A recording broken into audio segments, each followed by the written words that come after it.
Hey you, and welcome to this video where I will help you out how to buy Ethereum right here on the OKX market. It's quite simple. First of all, you need to create your account, verify your account, and then after that you go right here to trade and go to the market. Then after that you have here a nice bar where we can search for crypto. So we search right here for Ethereum.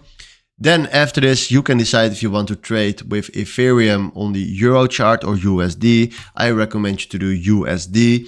Then after this, you will see here the chart, but we are interested to take a position. So what we're gonna do right here is decide the price that you want to step in. So let's say this is a fine price. And then we need to write down here the amount of Ethereum that we want to buy. So let's do 1.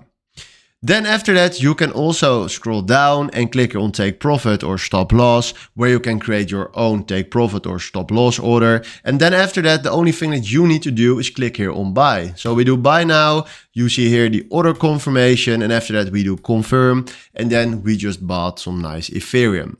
I don't have any money standing on this account, so for me it's not possible, but this is the way how you can buy Ethereum on OKX. So hopefully this was the video where you was looking for. Thanks for watching and have a wonderful day. Ciao!